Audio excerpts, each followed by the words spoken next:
All right, Shalom everyone. Assalamu alaikum. Islam to all the Moors, I, self, law, and master. Okay, so let's get going. So we're going to pick up where we left off. Give me one moment. Do I like it like that? Yeah, I'm excited to present this information, y'all, straight up. Really. Okay, so we left off on page 29. So let's pick up from there. Page 29. Welcome to the free astrotheology course. I'm Dr. Yasapa from Zion Law School. And The Celestial Ship of the North, Volume 1. This is a 2-volume series. The author is E. Valencia Straighton. I believe it's E. The E is Ellen. Published in 1927. All right. Published in 1927. So this book is all about the circumpolar zodiac projection, the Great Mother, the Thigh, all right, the Great Bear, the mindset of our ancient foremothers and forefathers, and then how it was overthrown, how we were overthrown. The Sabian Moors, the Saba Moors were overthrown by the followers, worshippers, whatever you want to call it, of Osiris. And this happened around 4,000 to 5,000 BCE, if you believe their chronology.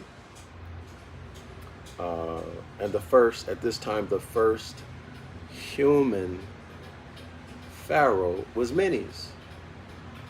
So y'all know, I suspect that the pharaohs were hybrid, and all of this has to do with all of this, meaning these kingships, these pharaohs, pre-dynastic and dynastic pharaohs, are actually Yaqub and his boys, okay? And as a result of the animalistic experimentation, okay, y'all?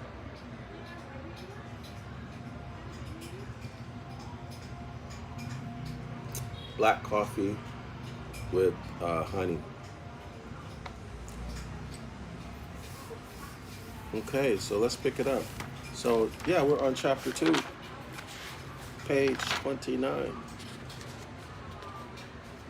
All right. Oh,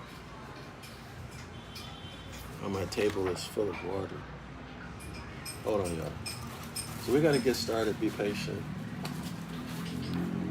Hold on. I need to dry my table off the water from the ice. So today is a good day. We don't have rain so far. I hope it continues like that, because I got things to do, people to see, and places to go. So I hope it doesn't rain, because I travel by taxi, y'all.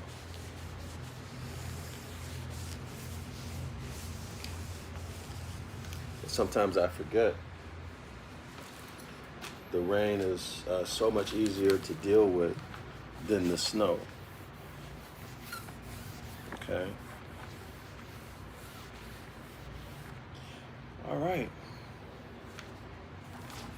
So here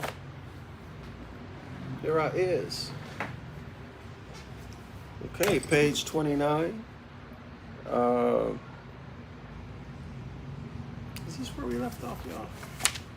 Last class.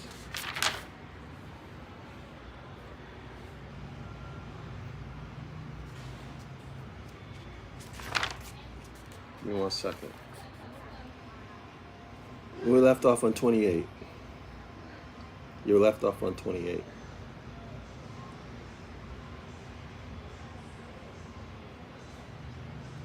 Okay, so let's pick it up on page 28. And we're going to cover a lot of ground. in this session. So here we go, page 28, last paragraph. In Egypt, the migratory instinct was fostered from the remote times. So we already read that. I'm not going to go back. So we did finish up on page 29.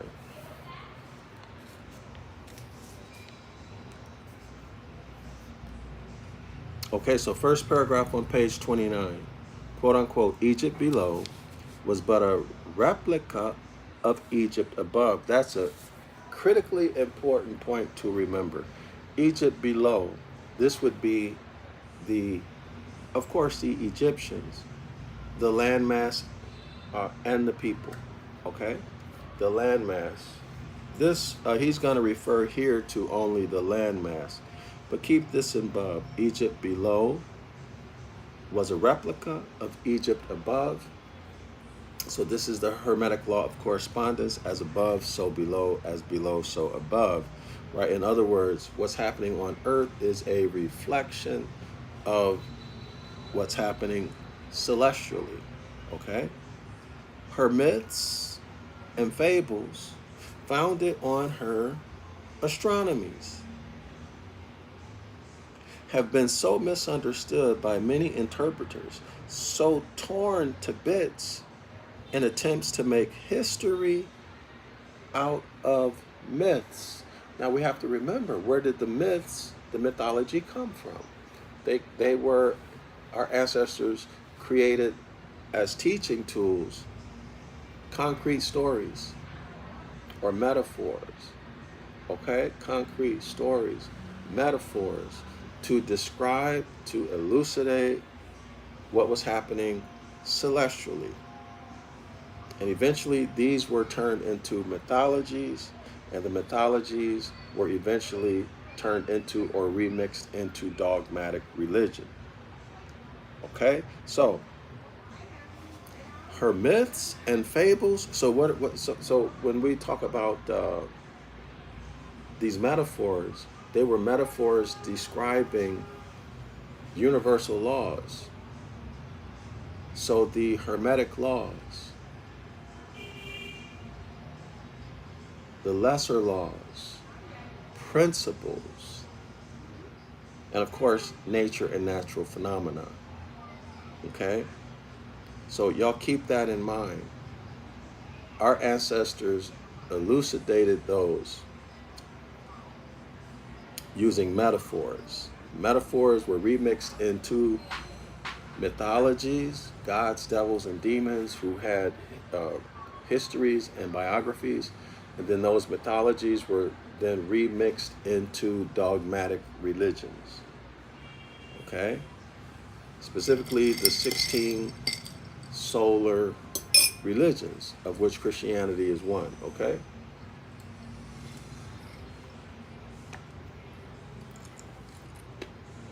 All right, so let's keep going. So in other words, it's a reflection.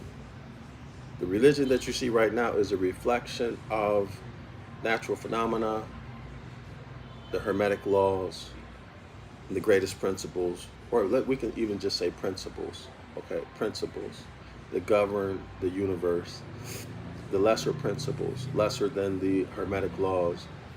And then, of course, those are reflections or remixes of the mythologies, which are reflections or remixes of the natural phenomena, like we just talked about, okay? In other words, as above, so below, as below, so above. Okay? So it says here, the myths and fables founded on her astronomies have been so misunderstood by many interpreters, so torn to bits. In other words, they sliced it and diced it. They sliced it and diced it. They edited these mythologies. Okay, so how does that look? Well, according to the local culture and customs,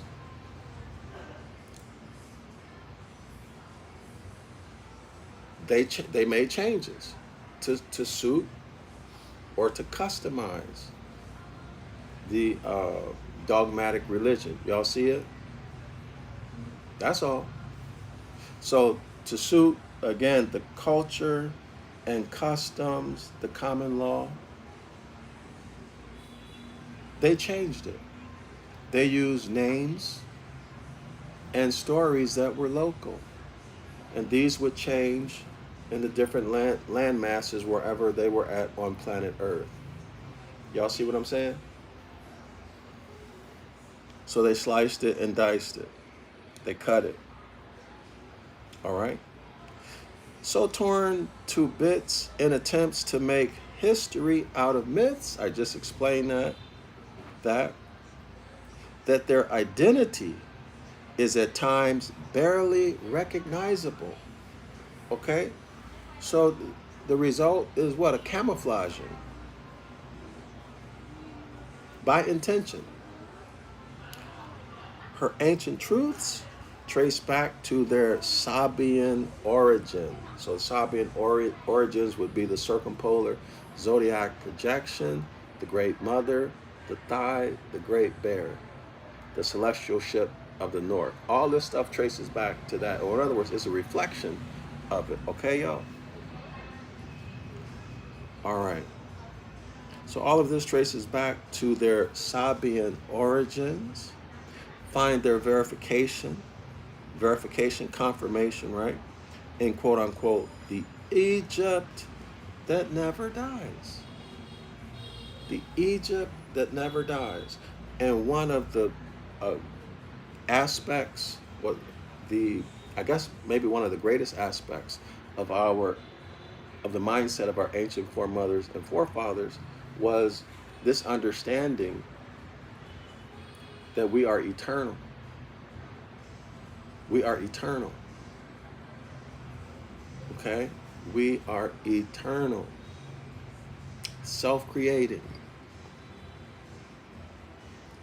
This notion of rebirth or regeneration. Y'all got that? Y'all got that? Now contrast that with the idea of you die and you go to hell and you can't escape and you burn forever. Okay? Or the concept of you die and then that's it. Like the JW religion, their doctrine. Okay, y'all? It continues. Primitive humans, so the autochthonous Moors, the Sabian Moors customs were interpreted and preserved in her mythology. Her would be the Sabian Moors. In this case, we're talking about Egypt, Kemet. So these customs were interpreted and preserved in her mythology of the heavens. Interpreted meaning you can look up and read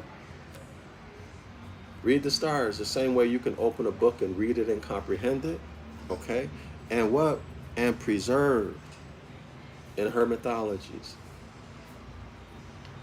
So they'd make stories and use them as teaching tools. That's what it's talking about.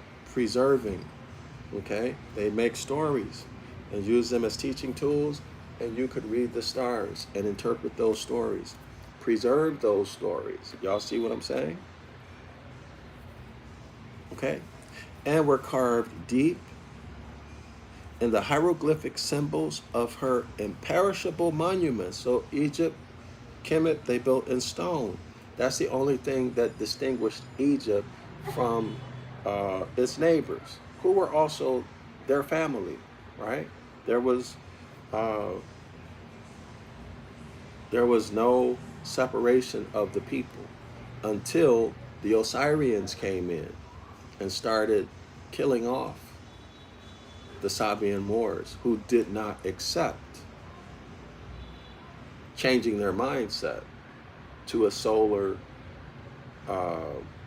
time reckoning. I'm using the vocabulary that they use in the book.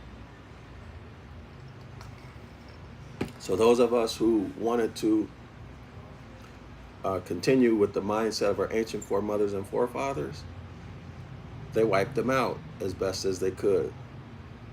Okay? As the author shows us they had no use for them. Let's continue.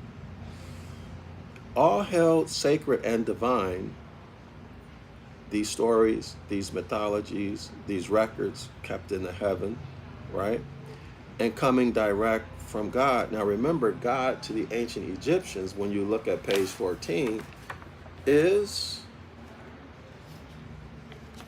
night, ancient darkness, ancient darkness. Okay, you get that on page 14 in the footnote. So let's keep it going. This mythology was later called the Word of God. Door after door opens an endless vista to those who are earnestly seeking the sacred truths known of old. So what are these sacred truths, y'all? This is nothing more than the mindset of our ancient foremothers and forefathers. This mythology was later called the Word of God. Here it is, the third line from the bottom. Okay, so you can make your correlations now to John chapter 1, verses 1 through 5. In the beginning was the Word, and the Word was God, and the Word, in the beginning the Word, I'm going to read it, I don't remember. So correlate that to, I don't remember it verbatim. So correlate that to Genesis chapter 1, verses 1 and 2, maybe 1, 2, and 3. Okay, because the authority of John chapter 1, verse 1, or John chapter 1, verse 1 through 5, they claim they get their authority for that from Genesis chapter 1. Okay, y'all? So in other words, the circumpolar zodiac projection is the Word of God.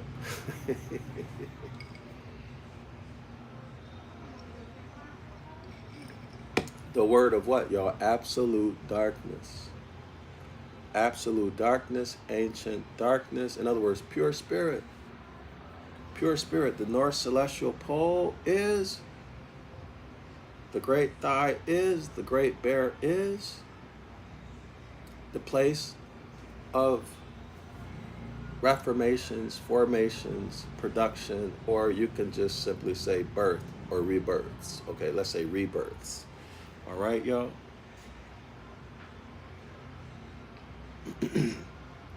And I agree with the author. Door after door opens in an endless vista to those who are earnestly seeking the sacred truths for mothers and forefathers. This is that old time religion that Prophet Noble Drew Ali talked about. Okay? This is it.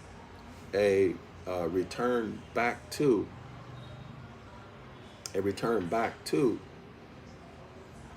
nature and natural phenomena. Okay? In other words, the circumpolar zodiac projection. All right, y'all? This is what he talked about. Next paragraph. The Egyptian, quote unquote, Book of the Dead, which is traced back to 4,260 BC. So since it's traced back to 4,260 BC, what do we know based upon this chronology? Well, this book has to do with the solar zodiac projection, which is not the mindset of our ancient foremothers and forefathers, right? Because the solar zodiac projection is keeping time based on the sun sun, right? As it enters and exits each of the zodiac constellations in the circuit or the Maserat, okay? The path, right? With its key points or the four corners, the cardinal points, the vernal and fall equinoctial points, which is the horizontal line, Aries and Libra, and the solstitial points, the summer and winter solstice. Okay, y'all? Keeping time that way. Our ancestors did not keep time by the sun sun. Okay? So the Book of the Dead was ushered in at the time of the Osirians, wiping us out. Y'all see it? When the Osirians came in and destroyed our way of life, the mindset of our ancient foremothers and forefathers, which was Circle 7, Clock of Destiny, the circumpolar zodiac projection, with the Moor standing erect. His head is the north celestial pole and his feet the south celestial pole. Got it? Okay? In other words, the Moor's mindset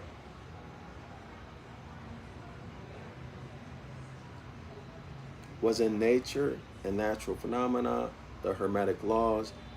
We knew we were eternal. We were not afraid to die. We understood and knew the laws of thermodynamics. Energy cannot be created or destroyed. Systems go from complex to less complex. Okay? We were all about the rebirth and regeneration. Okay? And our feet stood on principles: love, truth, peace, freedom, and justice. Okay? Which is a totally different mindset than the mindset in the solar projection, where you need to worship an external deity. For example, a solar god, and you're not even aware of it. And even if you're aware of it, you're following the sun, which is not what our ancient ancestors did at all. They did not account for time based on the sun. So that means that all of the, well, let me stop there. Let's keep going, because I want to cover a lot of material. The Egyptian Book of the Dead, which is traced back to 4260 BC, years before the writing of the New Testament. Okay, so that book was, let's say, published, to use today's term, was published years, a long time, right? 4,260 years before the New Testament. If Jesus was born in 1 or 2 or 3 AD, or 2, 3, 4, 5, 6 BCE, whatever, whichever way you want to go with it, so the Book of the Dead has as its foundation the lore. This means the mythologies, the lore of the heavens as its foundations. It has a lore of the heavens as its foundations, meaning that it has been written written from a remix of the Hermetic Laws, other natural laws, lesser laws, right? And natural phenomena. Y'all see it? And in poetical imagery follows, and here's the point, y'all. And in poetical imagery follows the path of the sun. The path of the sun is the ecliptic. Follows the path of the Escheat and sun through the different signs of the zodiac. Y'all see it? So this is absolutely a new way of keeping time.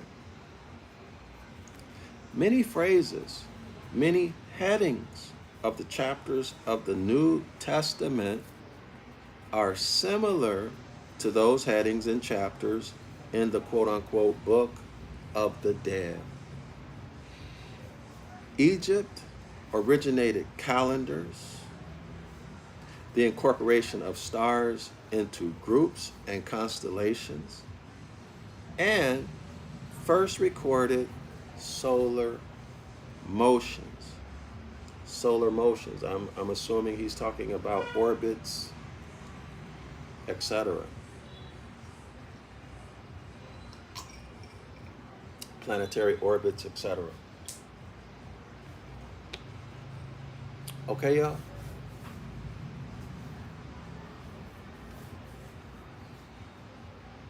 Let's continue. Quote unquote. But the greatest proof Okay, y'all, this should spark your interest. But the greatest proof, well, I want to know the greatest proof that the people of Egypt were the first to give names to the stars and to arrange them in zones by the circle of the spheres is the name by which that country is Egypt itself, has been known.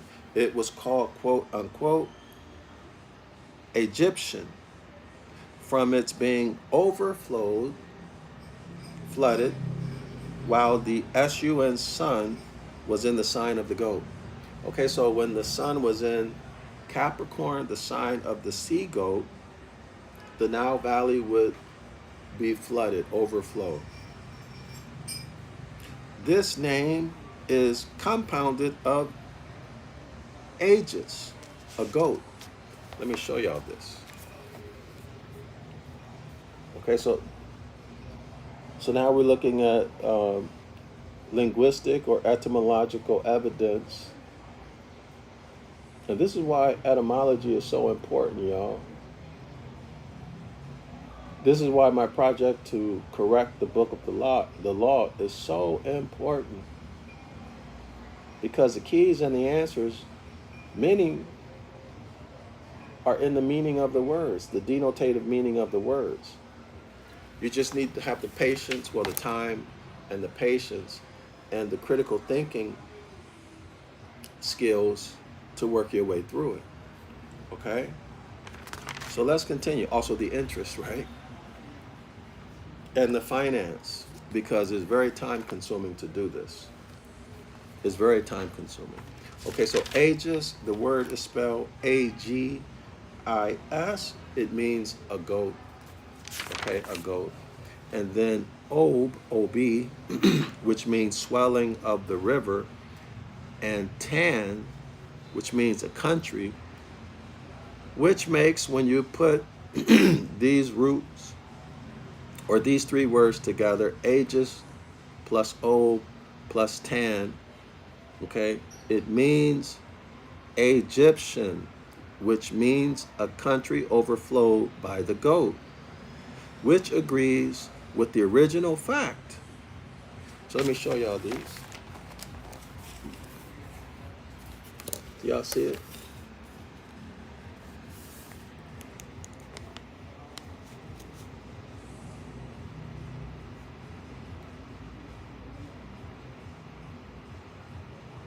You pause it on the replay, scholars. Pause it on the replay.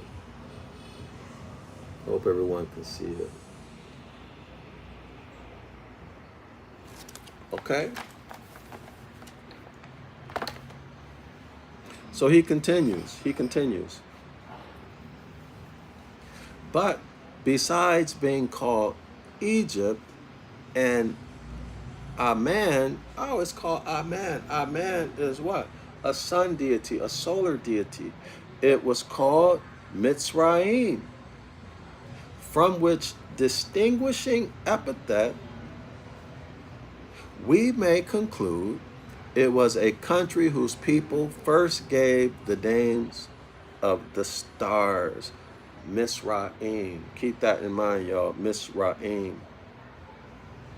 And remember, who are they calling Egyptians? Our people never called ourselves Egyptians. We called ourselves Kemites, right? Or Kemet. Okay? But anyway, let's keep going. It was the custom with the ancients to call those brilliant stars in the heavens, which we call stars, by the name of fires. By the name of fire. So you'll run into this fires terminology in the devil's pulpit, and also in the gospel in the Zodiac, and also in the astrology of the Old Testament.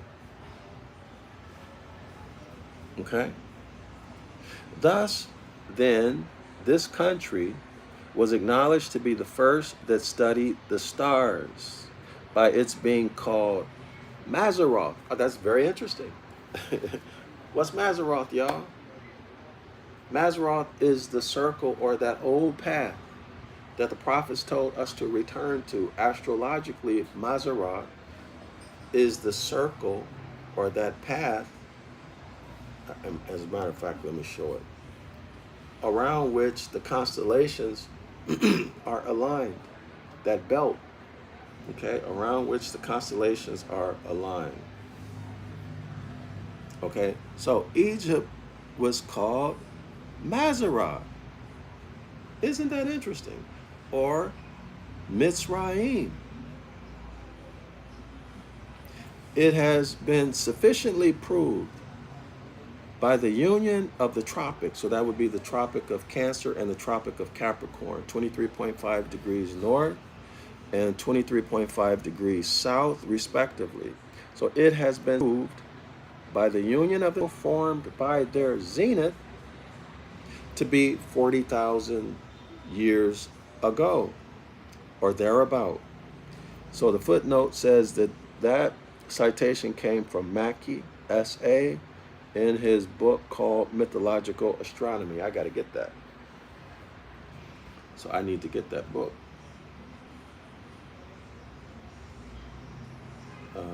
Mazzaroth.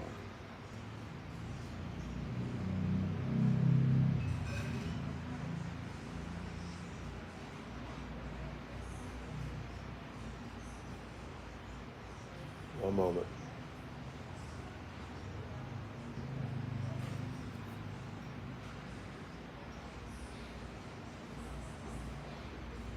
And as usual, as soon as okay, all right, so here we go. No problem this time.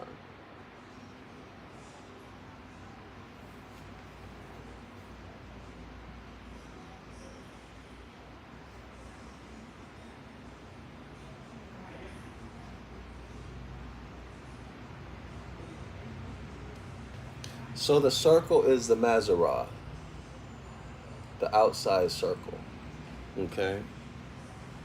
Oh, here's better. This is better. You see the outside circle, that belt, that circular belt? That's the old path. That's the Mazzaroth, around which the constellations are aligned with the sun in the center. Okay, y'all?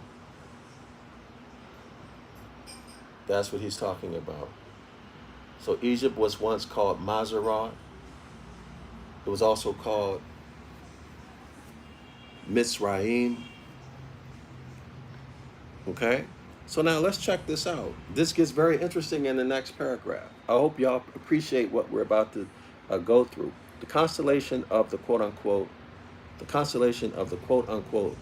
the thigh, which we know as the Great Bear, was the primordial birthplace in the north. Okay, that's the mindset of our ancient foremothers and forefathers in the north. The birthplace, y'all, the place of transformations, rebirths, okay? The oldest known,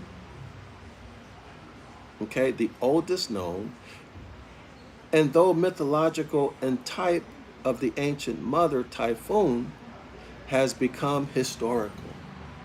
Y'all see that? In other words, what it's saying is that it's nature and natural phenomena. Let me just say nature. I'm tired of saying all of that. So when I say nature, I'm talking about the Hermetic laws, the lesser laws that govern the universe, and I'm talking about nature and natural phenomena, okay? The birthplace in the north, Egypt, Mitzrayim, the Garden of Eden, the Great Mountain, okay? This is what I'm talking about. So he says again, the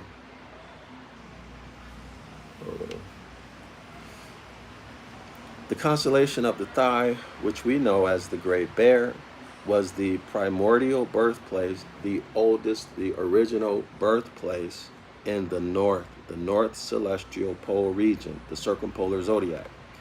The oldest known, and though mythical, okay, so those teaching tools those metaphors were turned into mythologies and type. So the Great Mother is a type, right?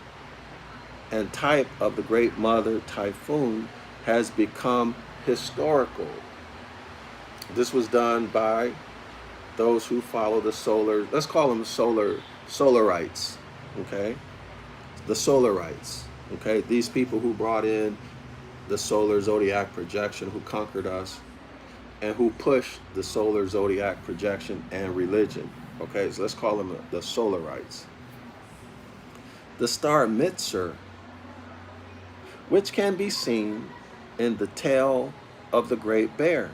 So the Great Bear today is called the Big Dipper, and that star, I believe it's the bright star in the great tail, but I have to check it, is Mitzer. Y'all got that? The star Mitzer, which can be seen in the tail of the Great Bear, has been definitely identified as the Mitzrayim of celestial Egypt. Y'all see that? Has been definitely identified as the Mitzrayim, which the house of Yasharallah called Egypt in the book of the law, right? Has been definitely identified as the Mitzrayim of celestial Egypt. As above, so below. As below, so above. So it was identified as Mitzrayim of celestial Egypt before it was given as a name of the land of Egypt in Africa. But of course we know ancient Egypt is in the Americas. Thus, oh, hold on, yo. I spoke too soon. It's a big storm now. Oh my gosh. I spoke too soon. All right, thus, Mitzar, Mitzrayim, Maserat, and listen, y'all, Mesru, M-E-S-R-U, Mesru are the witnesses above. Thus, Mitzar, Mitzrayim, Maserat, and Mesru are the witnesses above. Now notice, this is telling us that the Maserat was initially not this. Hold on. The Maserat was initially not this. Okay? So let me pull this up, y'all.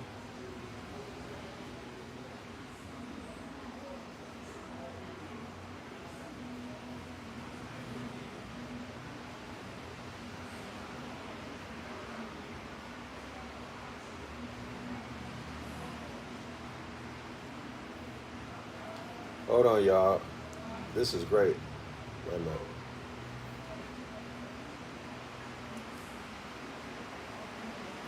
One moment. It's raining so hard I can hear it.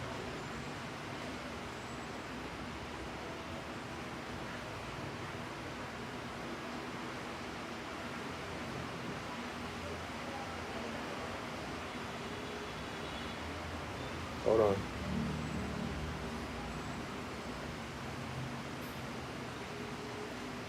Let me show y'all this. Incredible. All right.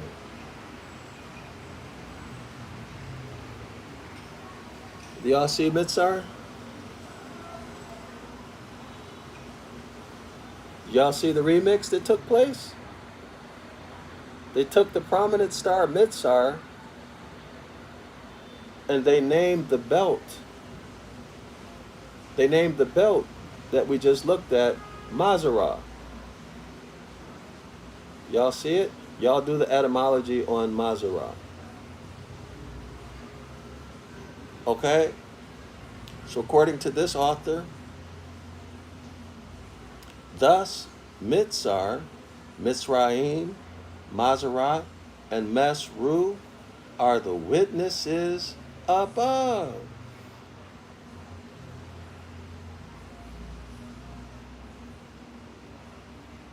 Mitzrayim is Egypt, y'all.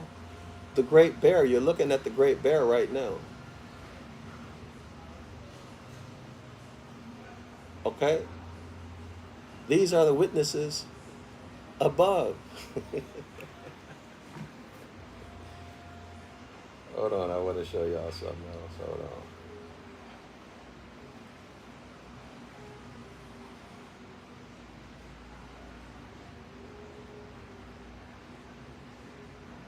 Give me 1 second.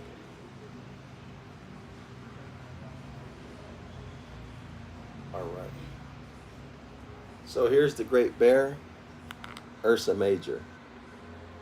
Y'all see it? Okay. So they just swiped Mitzrayim, or remixed Mitzrayim in the north, the Great Mother, right? The Mother Typhoon, the Great Bear, Egypt above. They just remixed it and called the belt around which the constellations are formed, they called it Maserat. The question is, why is it that they were not creative enough to make up their own stuff? Why did they do all of this remixing instead of making up their own stuff? Y'all see what I'm saying? Did they not have the creative capacity or faculty to make up their own stuff? Or is there something more sinister involved with it? Okay, y'all? Y'all see what I'm saying? Hold on, y'all. Give me 1 moment. I'll be right back.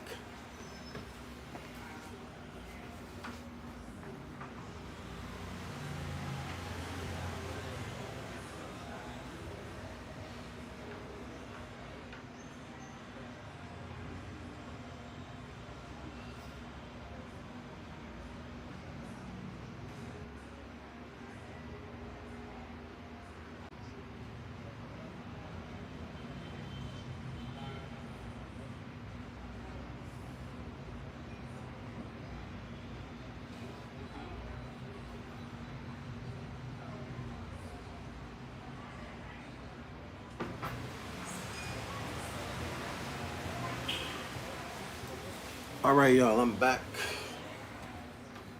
Let's see. Oh, y'all stay with me. Okay, cool. All right, so does everyone see that? The question is, why didn't they use their own faculty of creativity to come up with their own stuff? It's something sinister, right? Now, we do know that hybrids now, they're not creative at all, right? This is why you'll see hybrids recruiting Moors into their companies or to do the creative work. Is that right, y'all? Is that the phenomena that we see?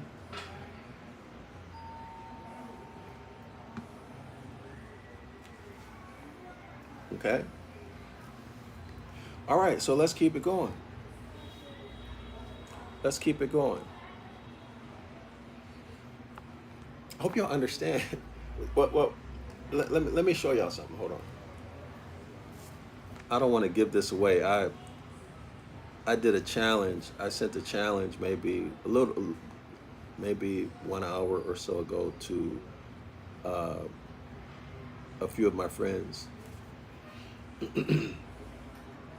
So let's look at. I want to look at something. Give me one. I don't know if I should do it because I don't want to give it away. But maybe they won't get it. I don't know.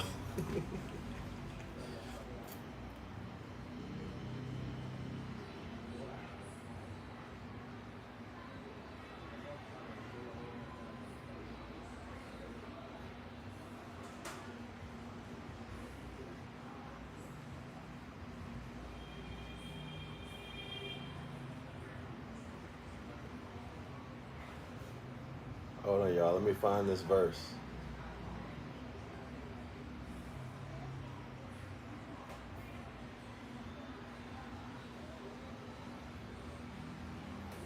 What?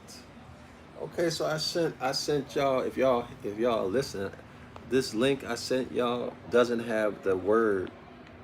So let me go to Bible Hub. So Deuteronomy 30. I like to let me go to the Bible Hub, okay? Give me 1 second. Y'all check this out.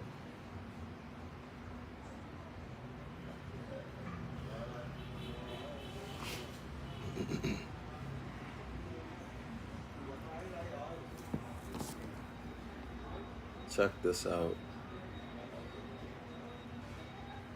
All right, so I'm going to Deuteronomy 30. I don't remember exactly which verse it is. Maybe 11, 10, 11, 12, 13, somewhere around there.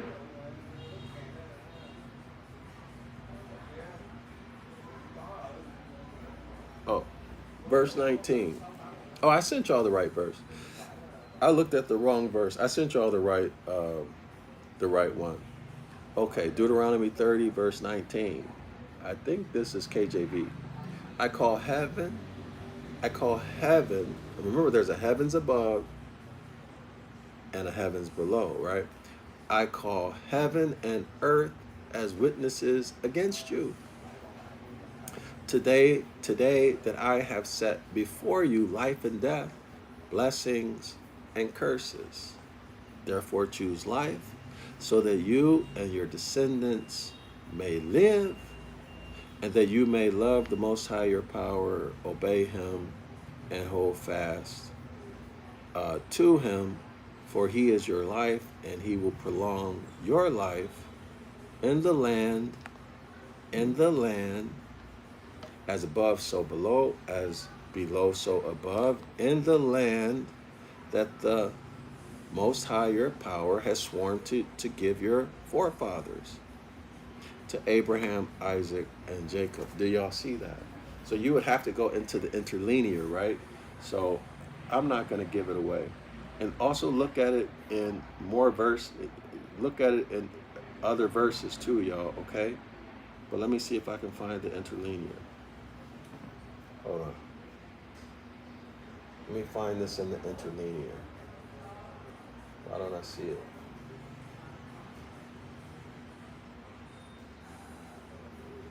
I don't see the interlinear.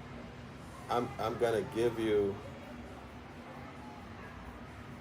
Well, basically, if I tell you this, I've given you the answer. If you put it together.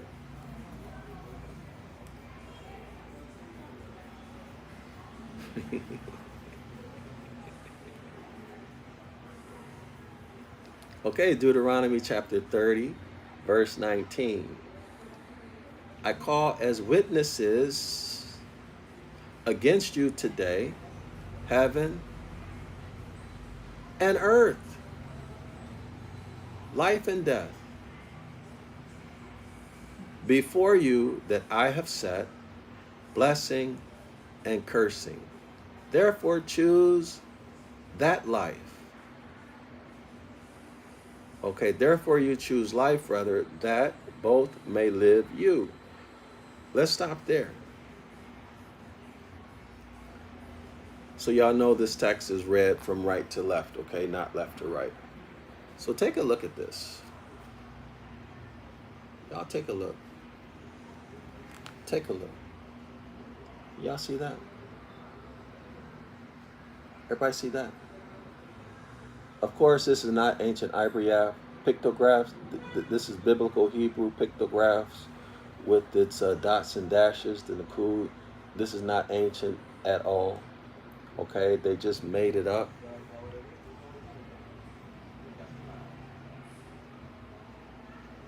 So let's keep going. Let's keep showing. Okay. So you see, this is the verse I just showed y'all. This is the verse I just read, right? Okay, this is called interlinear. Y'all see it? Now, let's go back to the very first ancient Ibaryath word here, remixed into biblical Hebrew pictographs, okay, and grammar. Y'all see that? I call as witnesses. Okay, let's look at Strong's number 5749.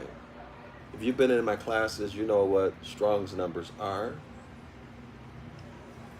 So here's Hebrews 57, or Hebrew rather, 5749 in the Strong's Concordance, okay? Y'all see? Part of speech, verb. Transliteration, UWD. Phonetic spelling, OOD. Definition, to return, go about, repeat, do again. What do you see, scholars? What's the solution to this celestial question? Elucidate on it. What do you see? Again, to return, go about, repeat, do again. Brown Driver Briggs, verb, probably return, go about, repeat, do again. Arabic, return, do again, restore. Also again, okay? Turn about, surround, circuit, circle. Scholars, what's your solution? What is your solution? How would you translate this? Or what are some alternative translations? What are we talking about here? Do y'all see where it says circle? Circuit?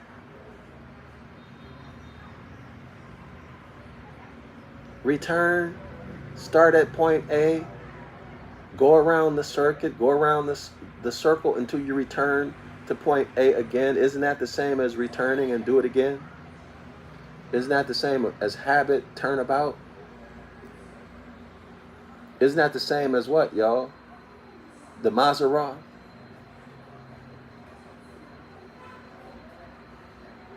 Oh, festival.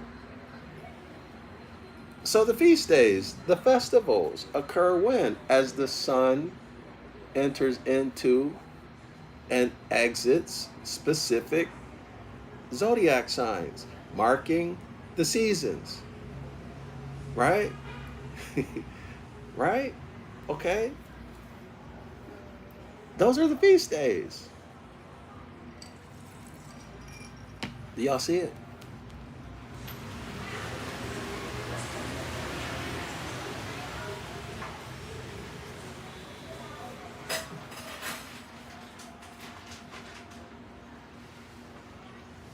Surround. And I'm not naming, I'm going through each of the verb forms, y'all. Okay? I'm going through each of the verb forms. You have to know how to, you have to know the concepts involved with interpreting these meanings, okay? And I taught these in my free, I think it was free 911 Ancient Ibaryath class or something like that.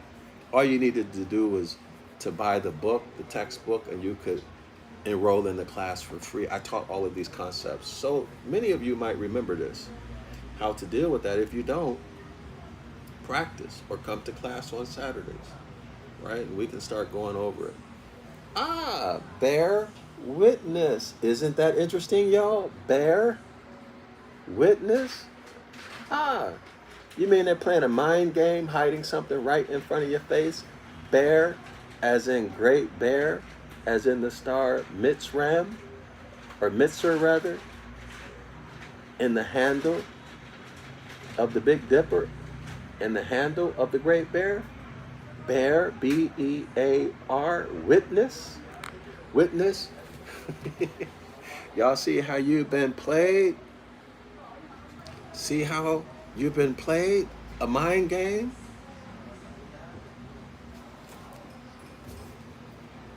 Well, let's see, what else? Let me show y'all that again. So, verb, cause, cause to testify. Y'all see it?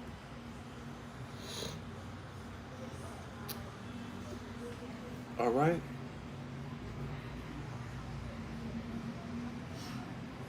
Take as a witness. Going from point A to point B, and look at how it's rendered. Admonish, charge rather, earnestly, lift up, protest, call, as in take, call to record, take to record, relieve, rob. Scholars, what's your solution? What is your solution? How are you going to render this? Deuteronomy chapter 13. Deuteronomy chapter 30, verse 19. I call as witnesses.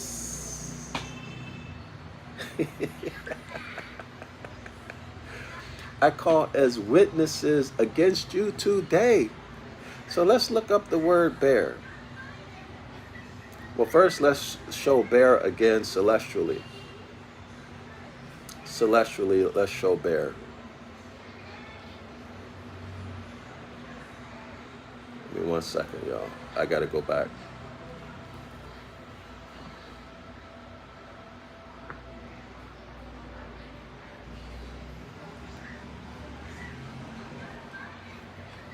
So here's the bear celestially. Ursa Major, the Great Bear. Y'all see the Big Dipper? Y'all see in the handle there's Mitzer. Let's go back to Mitzer. In 1 moment.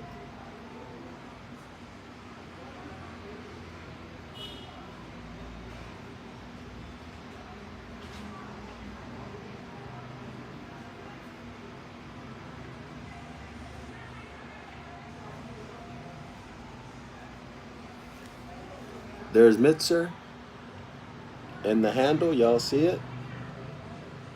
Hold on. This is so difficult. Y'all see Mitzer in the handle of the Great Bear? Y'all see it?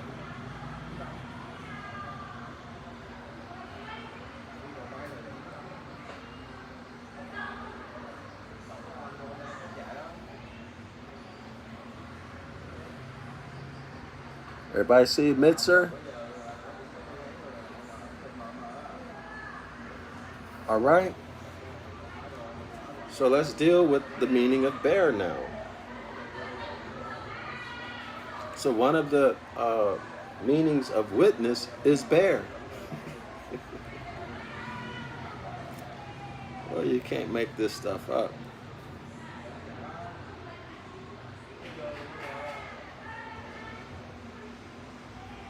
So bear meaning.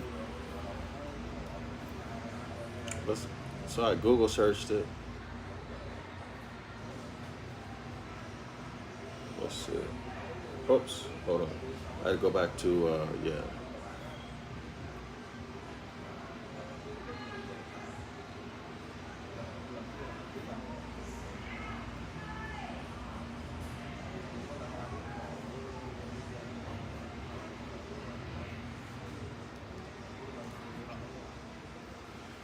And here we go again. Okay, bear. Transitive verb. Oh, the tetragrammaton is also a transitive verb, right? Anyway, here's what bear means. To carry on one's person from one place to another. To move from one place to another. To return, to restore. Okay, circuit, circle.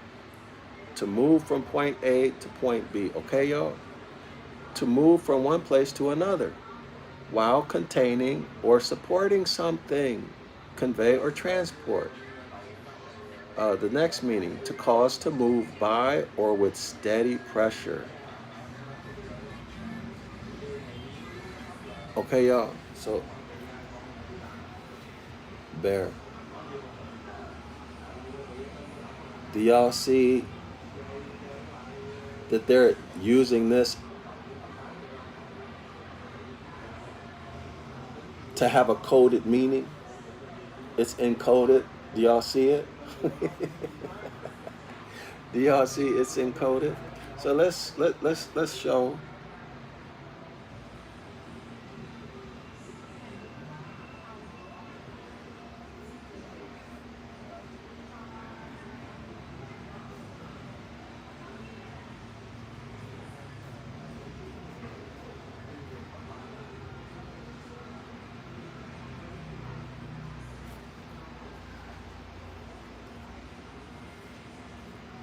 And here are the revolutions. This is the circle. This is the return from point A to point B. This is the North Celestial region with the Great Bear and all of the stars in the Celestial North Pole region going around in a circle, in a circuit. The Mazzaroth. Y'all see the circle there? The circular band, the Mazzaroth. Mitzer is amongst these stars. And they just took that. You're looking at celestial Egypt. Okay, and they just took Mazzaroth from Mitzrayim, and applied it to the belt around which the constellations of the solar zodiac projection are organized. Y'all see the mind game, the mind F? You see how you've been played? Do you see how ignorance of etymology and linguistic concepts can be used to brainwash you and control you? Y'all see it? Okay? So, my point is to help us return to the mindset of our ancient foremothers and forefathers by showing you the evidence of what that mindset is.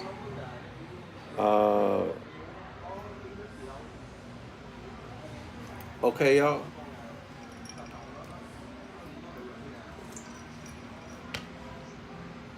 So there we have it. So let's go back to Deuteronomy 30:19. And then you decide, okay, this is coming out of the new, the NIV, New International Version. Moses says, "This day I called the heavens, this day I called the Great Bear, this day I called the Thigh, this day I call the Great Mother Typhoon, and the earth as witnesses against you."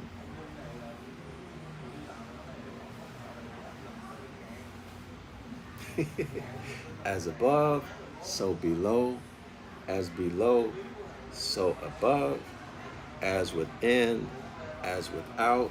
This is the law, the Hermetic law, or principle of correspondence. Do y'all see the astrology in the Bible, in the book of the law? Is it clear? Do you see the circumpolar zodiac projection in the book of the law? Do y'all see it? Okay. So the orientation of Moses, at this point, his head is where? In the north celestial pole.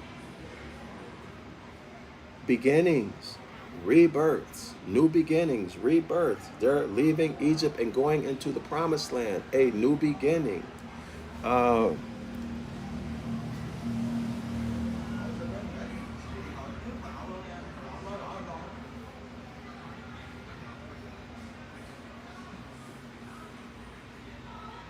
Okay, so John Lavelle writes, the Bible describes Earth as a round, flat disk that rests on pillars.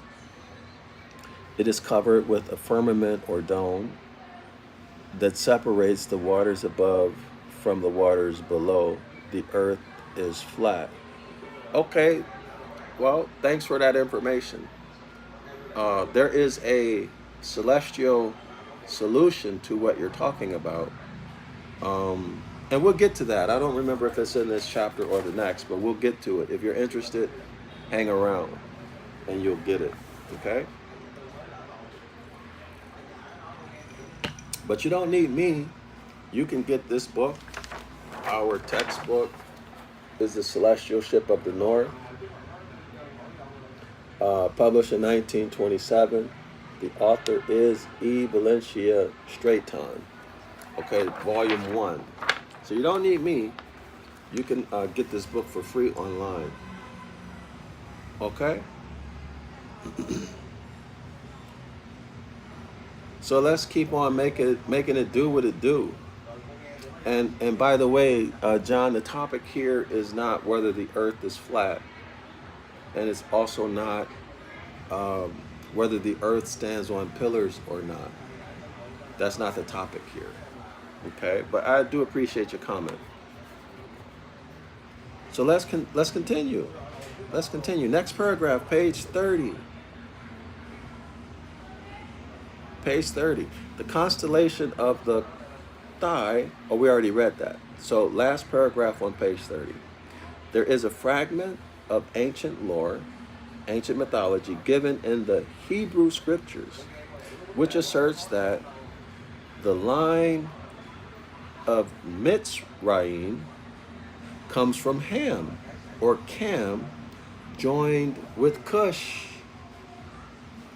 Thus Mitzrayim is the S-O-N son of Ham, who is Cam of the black race. Of course, there is no such thing as race, and there's no such thing as black people. So what does he mean? He's talking about the autochthonous Moors, Genesis chapter 2, verse 7.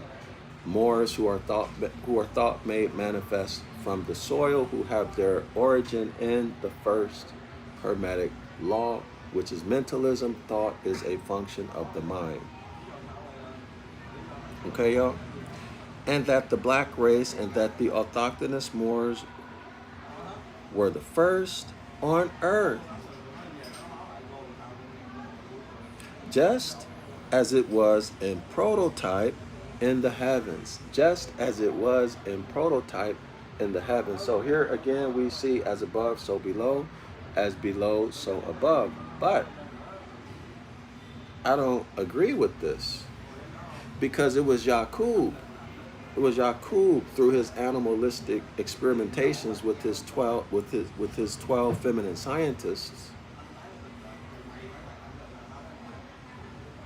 who created the hybrid troglodyte niggers, the Paleolithic caveman, the Neanderthal, the Han Uman, the human, the colorable man, who is non-descendable according to law, and who is in law, in fact, a monster, because he has the genetics of a chimpanzee.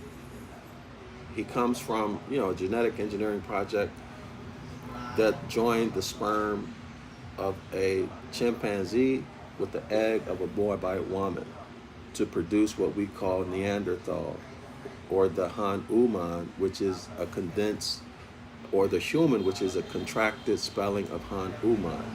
Okay, H-A-N-U-A-M, contracted to H-U-M-A-N. So look it up in the law dictionary. You're going to see that the human is in fact considered to be a monster, and it cannot inherit land. Okay, so it's non-descendable, meaning it has no birthright. It has no birthright.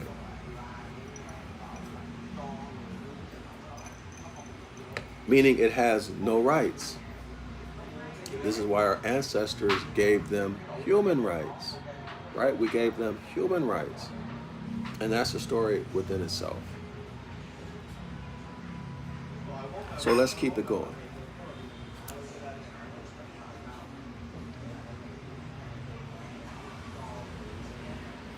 Oh, I forgot to mention also Mesru. Mesru are included as the witnesses above, y'all. So let's go back to the paragraph, last paragraph.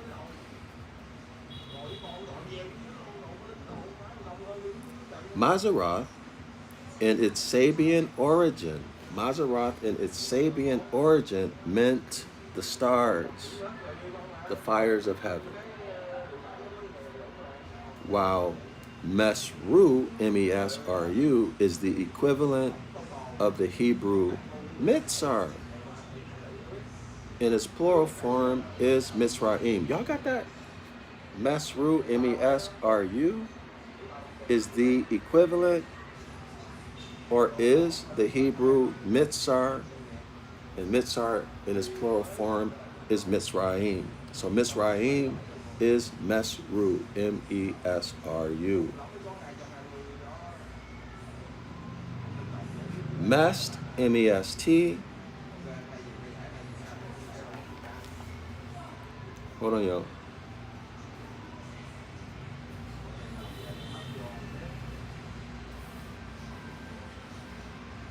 Okay, Mest, M-E-S-T, is the birthplace. M-E-S-T is the birthplace.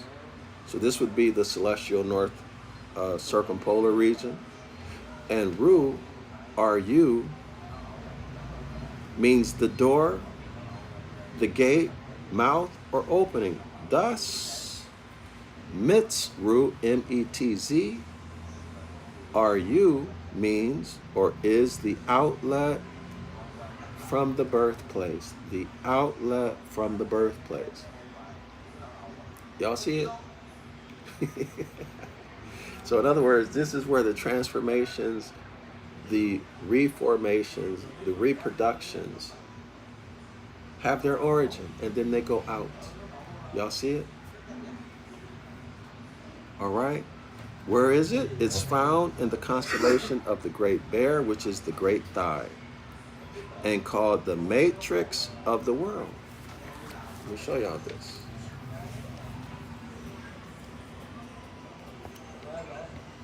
Last paragraph. Pause it on the replay, y'all, and you can read it.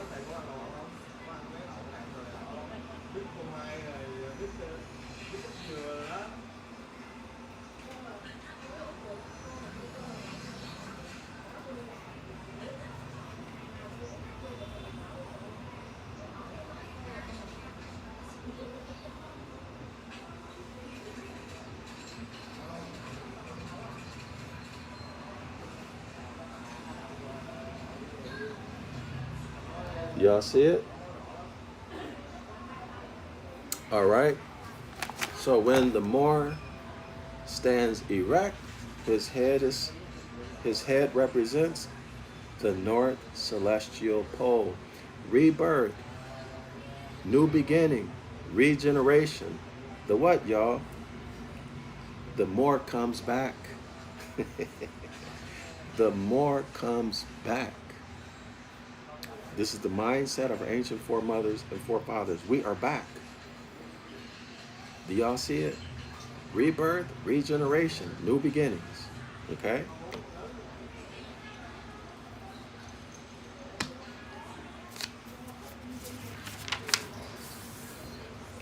In Africa, the days and nights are equal in length.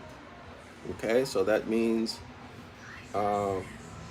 concretely, that's righteousness, that's justice, okay? 12 hours of daylight, 12 hours of night. Okay, abstractly, that's where the concept of justice and equity comes from. A river Euphrates is there, sacred and reverend, as the Nile that runs through the land of Cush, which is Cam, of course, and paradise of mythology. The quote-unquote Garden of Eden on earth, as above, so below, as below, so above. A rabbinical geographer of the 15th century says it is declared by knowing ones, and then it has in parentheses the Gnostics, by knowing that paradise is situated under the middle line of the world, where the days are equal in length. Wow, if y'all understood what he said there, you'd understand where the promised land is. So this is a footnote. This comes from a footnote. Here's the source. Sefer Hamanath, F. 65, C. I. Stefflin, Volume 2, page 4. Then there's another quote here from Gerald Massey, A Book of the Beginnings, Volume 2, page 602, quote unquote. If equatorial Africa be the human birthplace, it is there we may expect to find the earliest localization of the paradise and Eden of mythology. In the country from which issues the river that runs through all the land of Cush. Moreover, there is an African river, Euphrates, the chief river in Huida, which is still reverend as the sacred stream, and a procession in honor of it is made annually.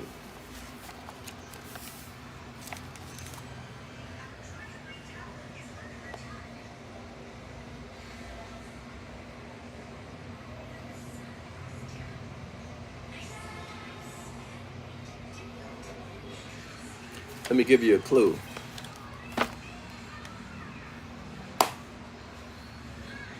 At the equator, 12 hours of daylight, 12 hours of night twice a year. At the tropics, 23.5 degrees north and south, 12 hours of daylight, 12 hours of night once a year.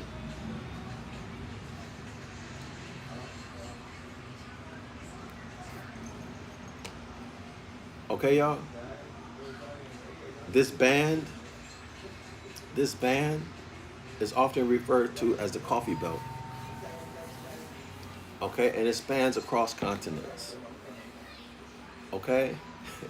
They're isolating Africa to put you in the mindset that they want you to be in for evolution.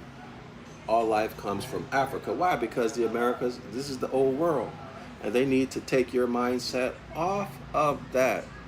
North America is the North Gate.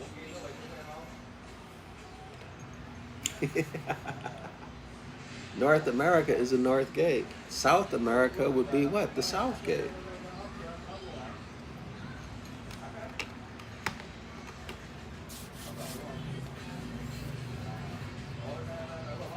Some of the early black settlers of India, wow, that's an insult. Some of the early Moorish settlers of India, of Hindustan, were Egyptian in type. It's the same people, y'all. They're autochthonous, Genesis chapter 2, verse 7, men and women who are sprung from the soil, okay? Black Buddhas are found there. Black Buddhas are found in India, in Hindustan, whose images are cast in the Negro mold. Black Negro Buddhists. In H.P. Blavatsky's book, quote unquote, Caves and Jungles of Hindustan, on page 134, an account is given of some sub-Saharan temples of India, not far from Chandova, known as Inke Tinke, in which are numerous idols ascribed to early Buddhists. So y'all know Buddha is a sun deity, right? Is a solar deity in the religious aspect, not the philosophy or principle aspect. Quote unquote, they all, from the tiniest to the hugest of these icons, are Negroes. So they're suggesting that this means dark complexion, big lips, and curly or tightly curled, some people call it nappy hair. All right? With flat noses, thick lips, 45 degrees of the facial angle, and curly hair. With a exclamation point.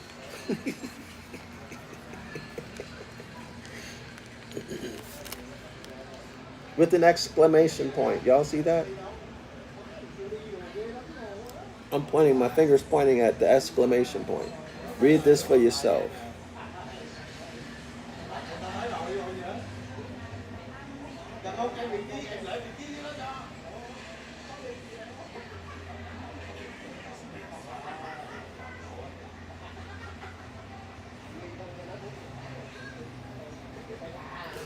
Okay, y'all?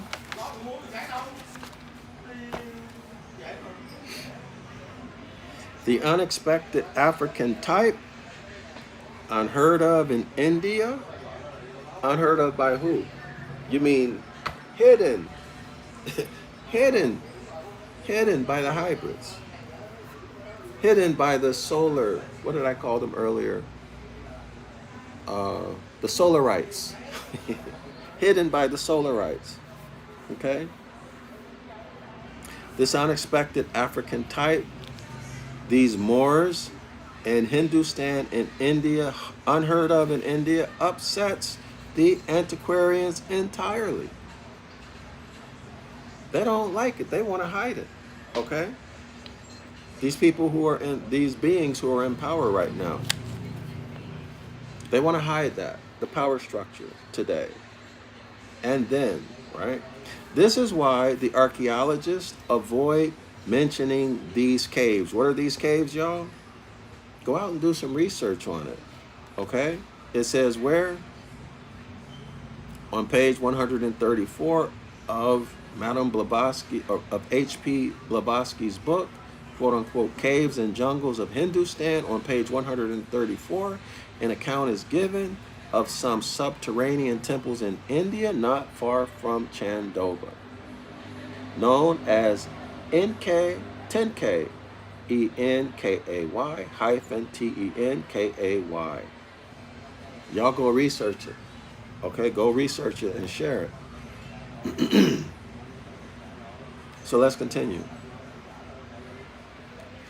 It is the immense past of the Egyptian that accounts for the persistence of type. The immense past. Okay, in other words, he's saying that our people, the autochthonous people, have been here for in a span of time that's undeterminable and uncountable. Diana of Ephesus is of Negroid type. Diana of Ephesus is of Negroid type and is a representation of the Great Mother. Diana of Ephesus is a representation of the Great Mother Typhoon. A remix, y'all. The Sphinx of Egypt, whose age is so great as not to be discoverable. Can't determine the age of the Sphinx. Has the same flat nose and full thick lips as the Negro.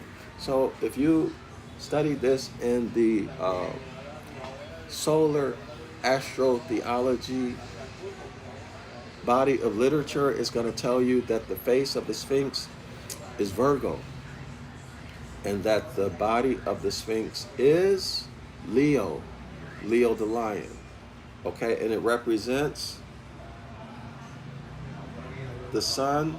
Well, it represents the beginning of the zodiacal age at that time, which was Virgo, and then the sun moves through the different constellations until it gets to the last constellation, which would have been Leo at that time. So a full cycle, right? The sun passing through a full cycle, beginning with the first zodiac sign, which would have been Virgo. So it would have been the age of Virgo and ending with Taurus. Or spring beginning in Virgo and then the year ending with Leo. Y'all see it? Let me check the time.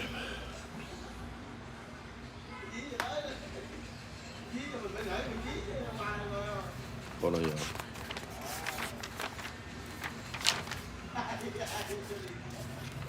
Oh, the good stuff. Hold on. Wait a minute, y'all. I'll be right back.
How are you?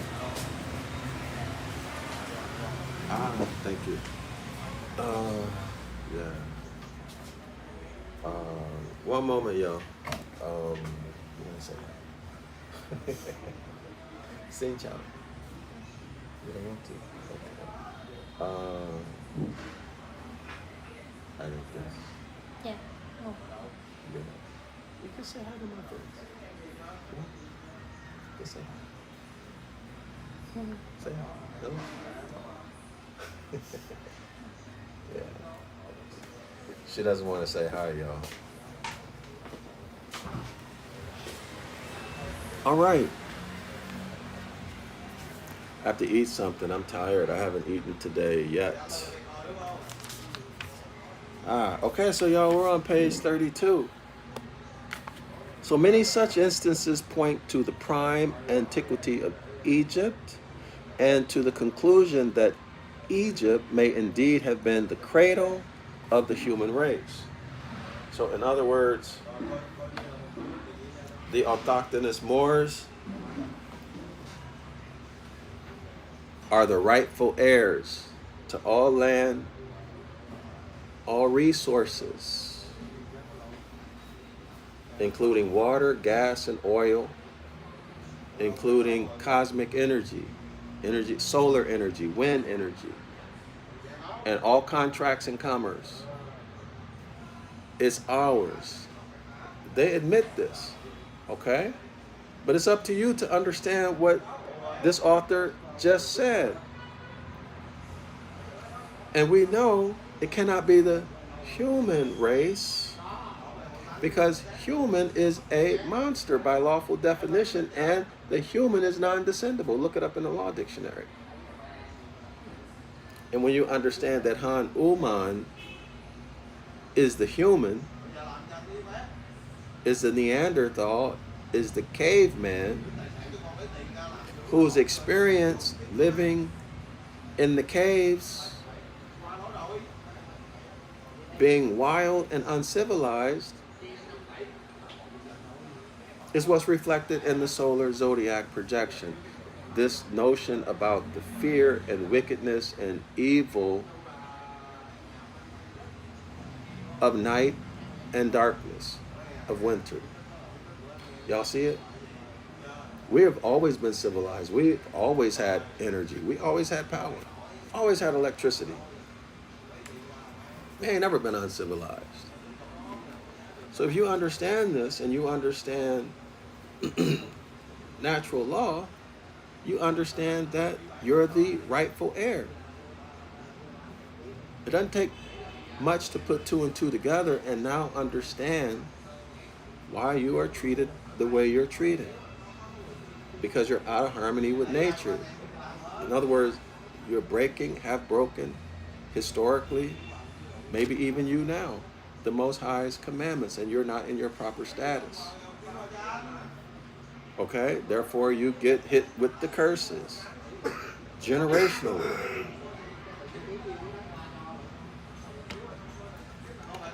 Right? The attainders, bills of attainders, targeted legislation targeted at you as an autochthonous Moor. Bills of attainder, bills of pain and suffering, being escheated. Okay, all of the curses in public policy, being harassed through public policy. Okay, being denied due process, having your status, your nationality hidden from you and even denied. And because you don't know, there's nothing you can do about it. Y'all see what I'm saying? Let's continue, page 32. It is undoubtedly the place where the primitive typology, the ancient stories, oh, that was fast. Wow. Thank you. Come on, can I have one more? This one. This one. Yeah.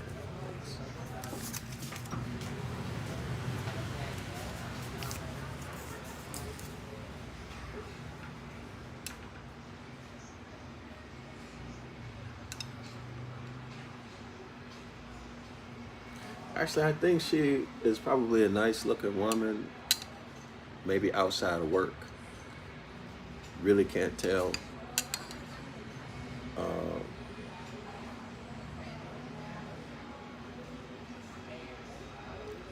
Really can't tell. This is a sauce. Look at this one. Okay, thanks.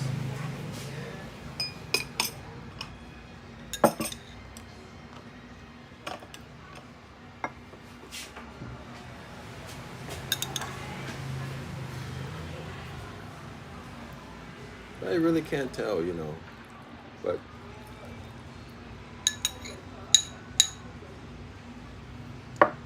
doesn't matter. I'm just talking. I need to eat something, y'all, but I'm gonna keep going with what. But you know, if it irritates you to be here, while I teach and eat, I understand if you leave, but I really need to eat something.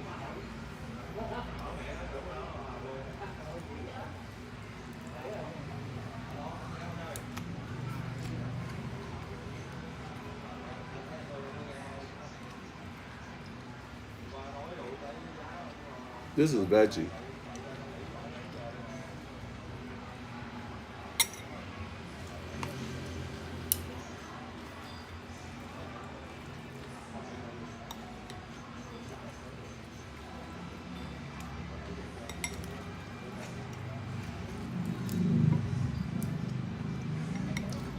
The spring roll is veggie, but it's not healthy because it looks like it's fried. But right now, you know, you got to do what you got to do.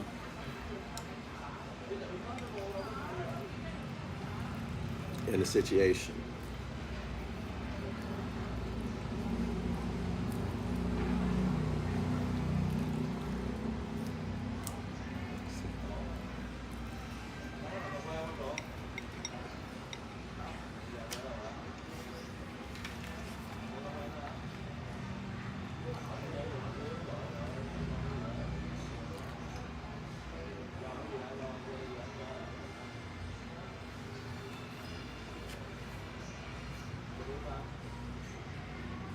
Okay, so again, let's continue.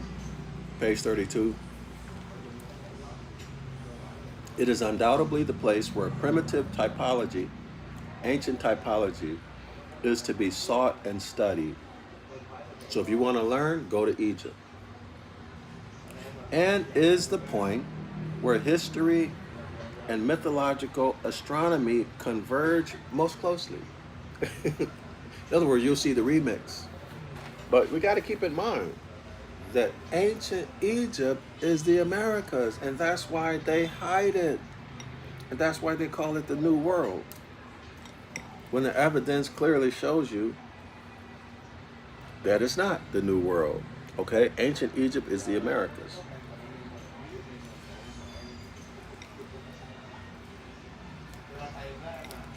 Ancient Kemet.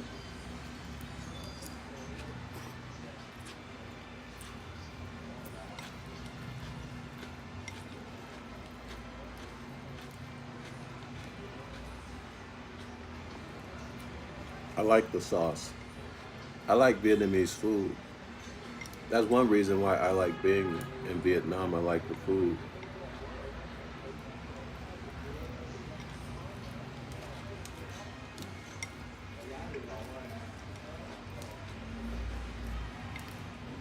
No, and sometimes you can meet really, really good people here.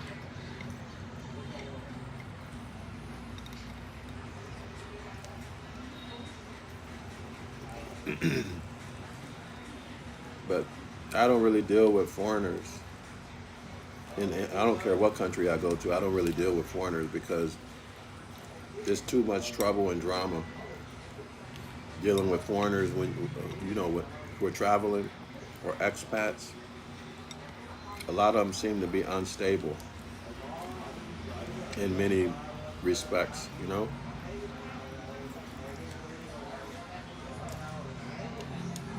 Or attention seekers.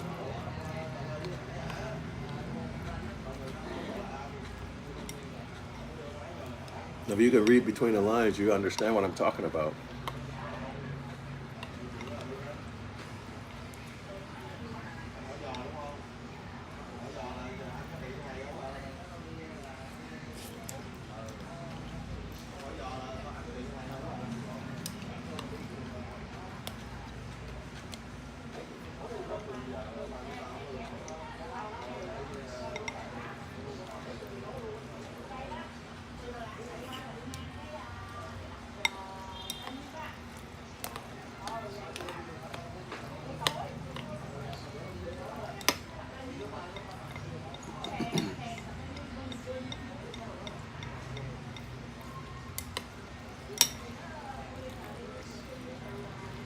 A U.S. guy and an Indian from India will be the first one to stab you in the back, the first one to betray you.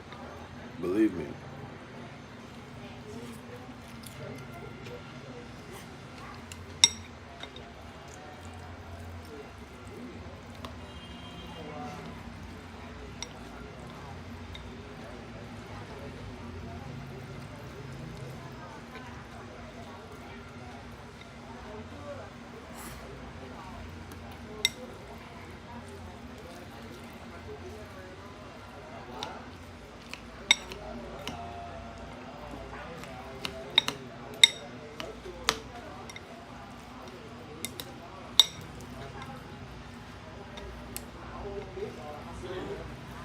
But when I was in India, the Indian people themselves used to tell me how bad the Indian people are and to watch out for them. I was like, wow, this sounds like stuff I hear back home. The way y'all talk about people, same type of mentality and behavior.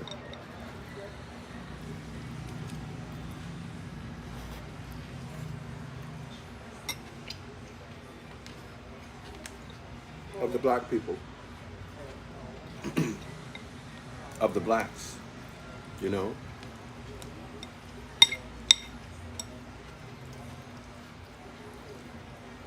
Yeah, they used to tell me.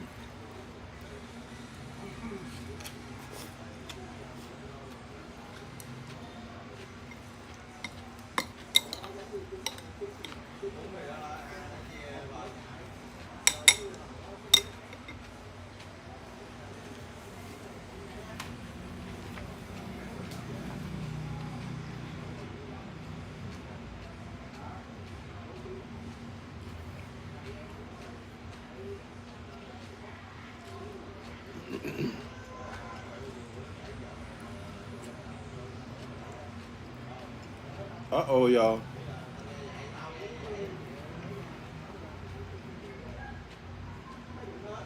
I walked into the bathroom here and I forgot to duck down and hit the top of my head at the at the top of the door.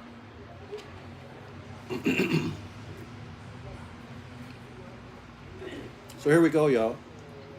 Page 32, second paragraph.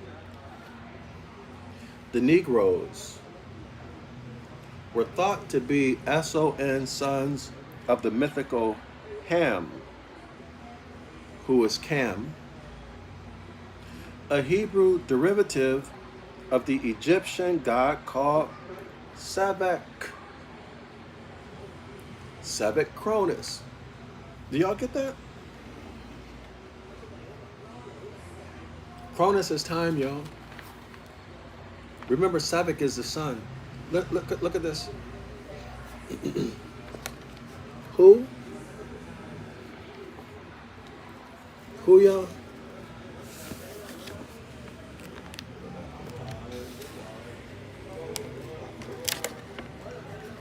Wait. Oh, there we are. Y'all see Sebek right here, somewhere here? Hold on.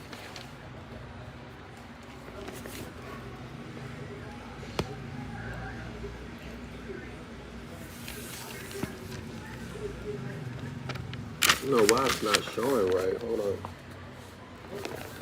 What's the deal?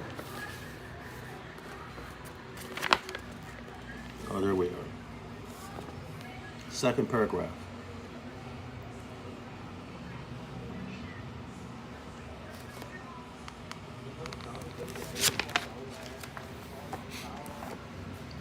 The Negroes were thought to be sons of the mythical Ham, who is Cam. A Hebrew derivative, Cam or Ham, is a Hebrew derivative of the Egyptian called Savic Chrones, a second phase of the son of the first mother. Of course, the son of the first mother is the great typhoon, who, when he became planetary, was Saturn. Who, when he became planetary, was Saturn. So wait a minute, you mean the Negro is Saturn?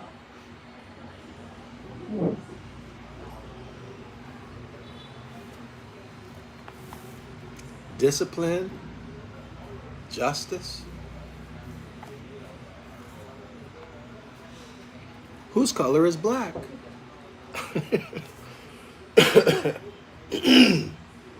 Of course, our color is not black, and we are not Negroes, right? Our complexion happens to be various shades of brown or copper color, right, y'all? But we understand what the author means.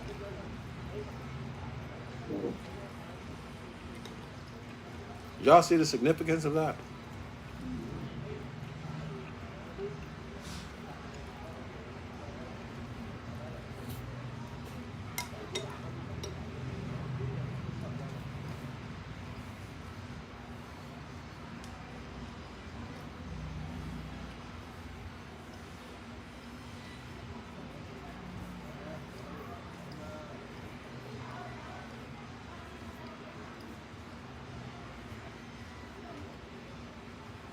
In the solar zodiac projection, Saturn gets remixed into Satan, Hashatan.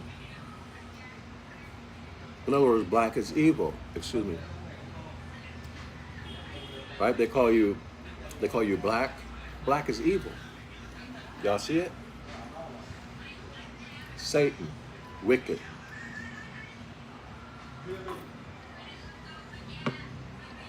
Y'all see this?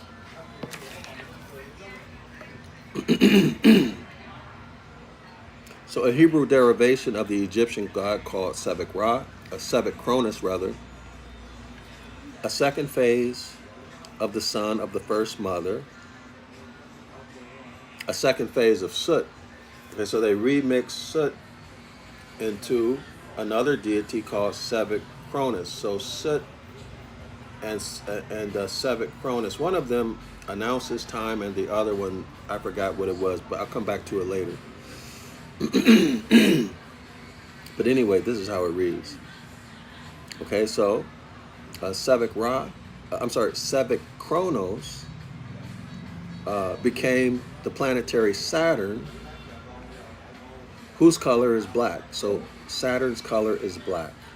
Astrologically, the planet Saturn is of the greatest importance to the Negro race today. It's of the greatest importance to the Moors today. That's in 1927. Because Saturn indicates a bridging over to a new condition. A bridging over to a new condition. A rebirth, y'all? A regeneration?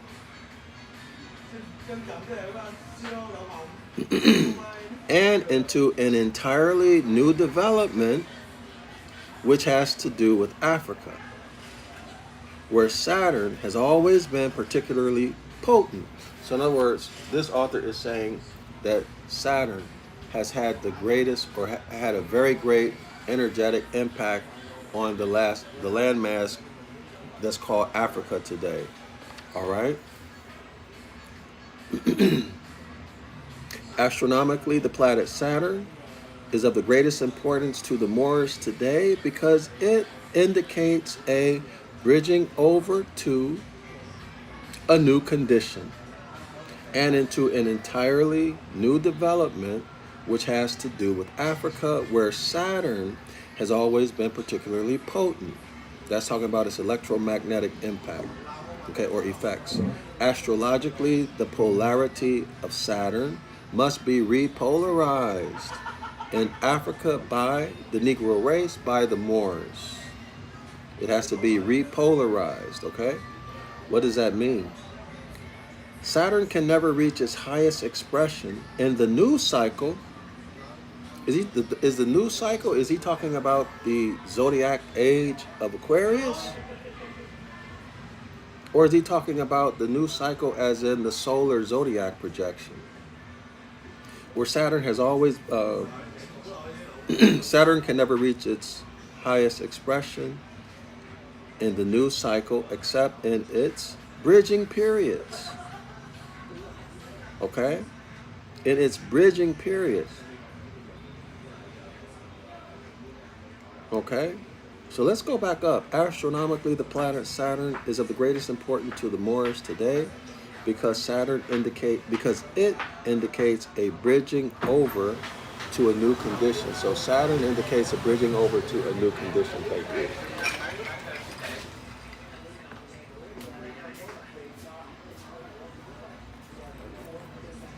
All right, y'all. So let's continue. Saturn can never reach its highest expression in the new cycle except in its bridging periods. And also through the Negro race, so let's get rid of that. Also through the Moors, that primitive people, the original autochthonous Moors, Genesis chapter 2, verse 7, belonging to an immense past, belonging to an immense history. In other words, nobody knows how long we've been here. With only a few remnants of correlative races remaining. The early races being dark, a certain stigma has been placed upon them, and even to the present time, that's in 1927, and for that matter, 2024, they are thought by some, this is by the Solarites, they are thought by the Solarites, the hybrids, etc., the stateless people and the dirty Moors to be excluded from the heaven of the Christians because they belong to a period previous to, before the entrance of the solar reckoning of time, before the fatherhood had been inaugurated. So in other words, if you are into the solar zodiac projection, you are against yourself and your people. Why? Well, it says here, I'm just going to read it again, y'all. I would love to hear what y'all think about this too. If you don't mind, put something in the comment. Tell me what you think about this. The early races being dark, the early Moors were dark. Okay, a certain stigma has been placed upon them. So a stigma has been placed upon all the copper colored people, all of the Moors. And even to the present time, 1927, they are thought by some not only to be born without souls, S-O-U-L-S, but past redemption. In other words, you cannot be saved. There's no hope for you. But past redemption, and to be excluded from the heaven of the Christians. You are I just thought about Mark 4. What did JC say? What did Jesus, the Christ figure, say to the apostles? When when the apostles asked him, why are you always speaking to the people in parables? Well, what did Jesus say? What did he say? This is what he said. I'm going to paraphrase it. He said that although having eyes to see, they will never perceive, and ears to hear, they will never understand.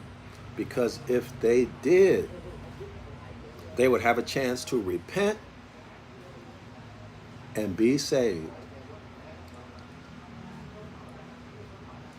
Look at that in the light of what we're talking about now. So in other words, JC didn't want you to repent, and he definitely didn't want you to be saved, which is why he spoke to you in riddles or in parables. Okay?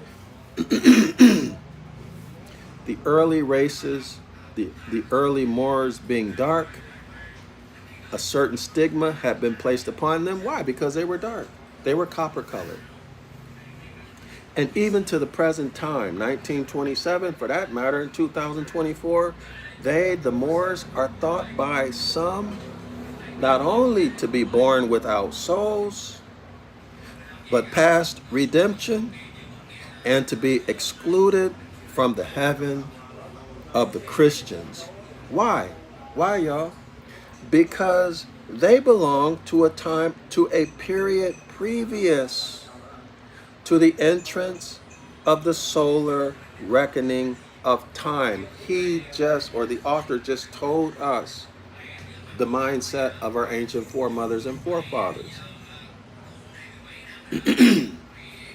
They belong to a period previous to the entrance of the solar reckoning of time. What is this? The circumpolar zodiac projection, the great mother, the celestial ship of the north, the great bear, the thigh.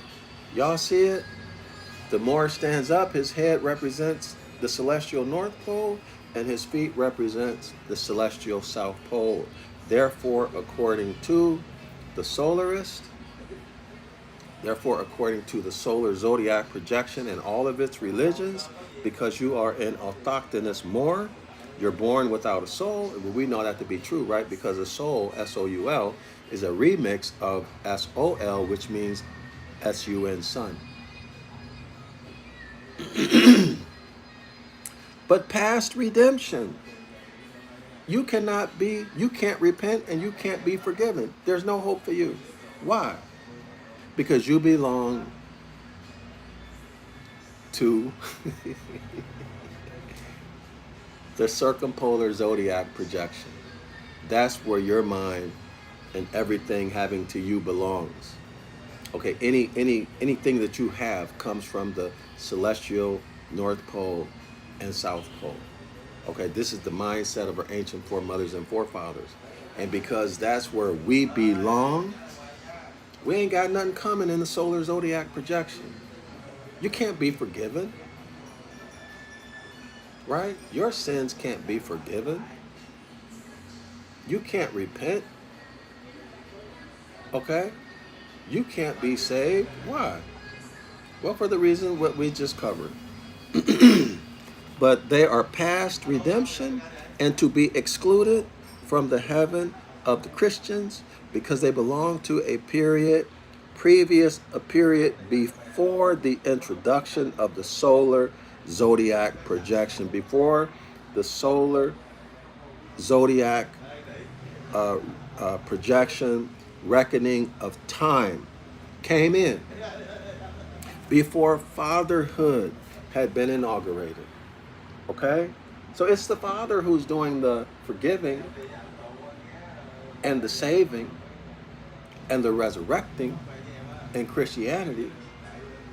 But for us, it's the Great Mother. Okay? It's the celestial North Pole. It's Mizraim. It's Mount Zion. It's Egypt, celestial Egypt. The celestial wilderness and the circumpolar region of space. Okay, y'all? So what they're saying here is you cannot mix apples and oranges. Put the apples with the apples and the oranges with the oranges. And you can't mix them. Okay? So if you are a Moor, this whole solar zodiac projection ain't got nothing to do, no benefits for you. Neither does any of its religions. This is what the author is telling us. Okay? Because that whole thing is based on fatherhood. In other words, it is what, y'all? It's a symbolicum. It's a knockoff. It ain't real. It's colorable. Right? It's a knockoff of the Great Mother, the circumpolar zodiac projection, the Great Bear, the thigh, etc., etc., etc. Y'all see it? Okay, y'all see it? There's no mother to do anything for you in the zodiac projection. Y'all see it?